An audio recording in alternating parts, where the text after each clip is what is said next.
Now today we're looking at the fuel pump and main relay, the difference between the two, and how to test them. So let's start with the fuel pump relay. If you do have trouble finding it on your vehicle, you can always try the under hood fuse box. You'll always find a plastic cover, could be more than one. You flip it over and on the back you'll see all of the fuses and the relays attached to the box. Here's a screenshot on a Nissan Maxima. As you can see, the relay lives inside the cabin. Right after Mr. Subaru, we're going to jump over to an Acura. Again, you'll see that it lives inside the cabin. Same deal with the Subaru.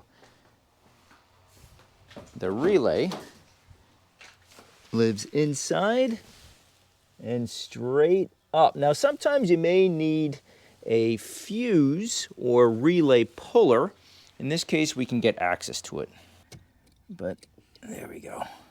Now, the fuel pump relay essentially allows power to be sent to the fuel pump so the vehicle runs. A relay is just a switch, on-off switch. Very easy way to think of it. So if we try to start the car right now, hold on, let's do it right now together. If we try to start the car, nothing is going to happen. Okay, you may get a little sputtering, but here we go.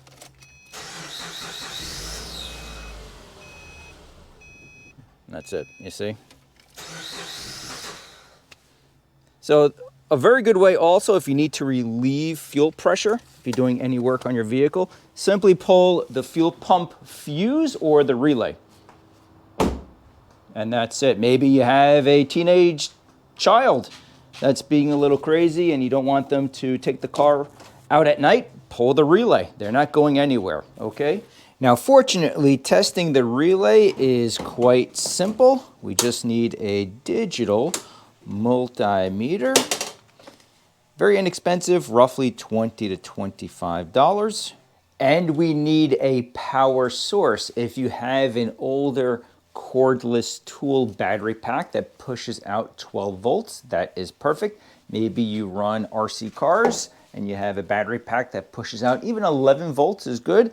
In my case, I have one of these batteries that pushes out 12 volts. The key thing is 12 volt, okay? 11, 12, you want to be in that range. So essentially, we are just recreating what happens inside your vehicle when you turn on the ignition key. Let's just see if this works. So here's my battery pack. I have 2 alligator wires. As always, I will list everything below in terms of tools and supplies in case you need anything.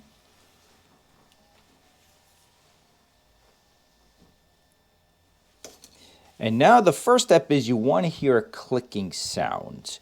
And we have 4 terminals here.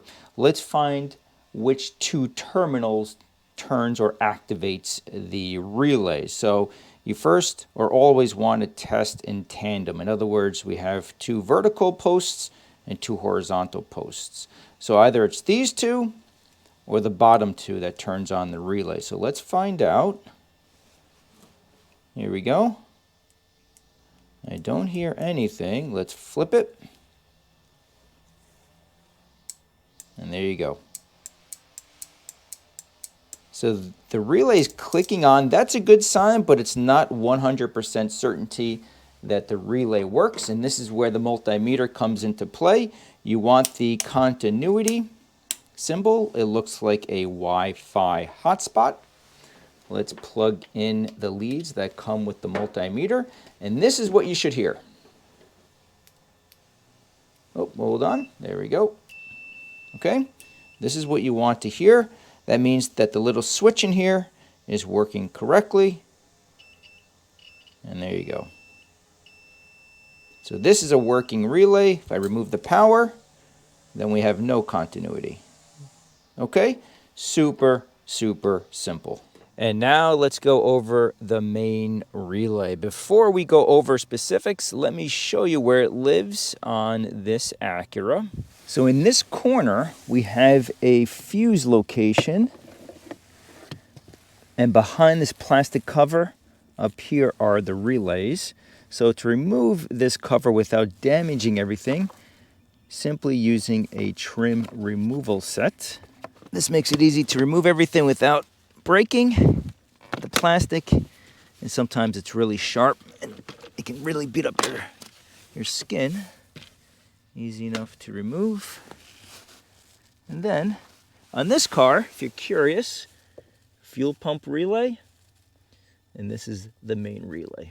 And of course I know this because by doing a web search,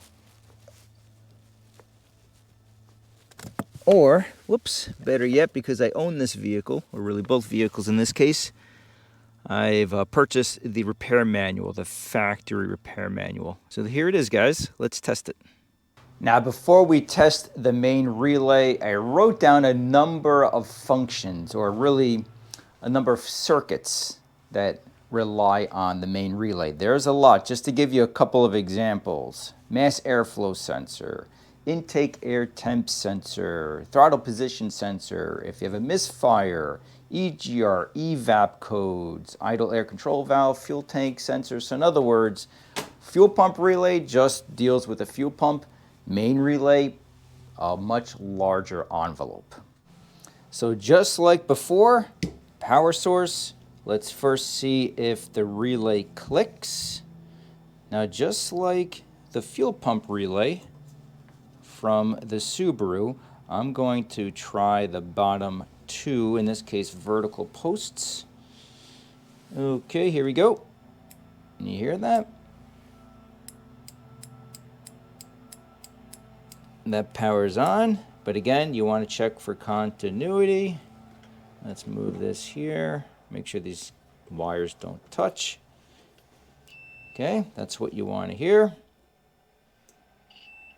And there you go. It's a working relay. If I remove the power, nothing happens. Super, super simple. It's that simple. Once again, fuel pump relay. If your vehicle maybe is not running, check the fuel pump relay. And there's also a fuse typically with the fuel pump. See that those things are working. Anything else that lies within the main relay, test it at home. If you do have to replace it, use quality parts. Both of these are made in Japan, Denso, so on and so forth. You want good quality parts. As always, thank you for watching. We'll see you next time.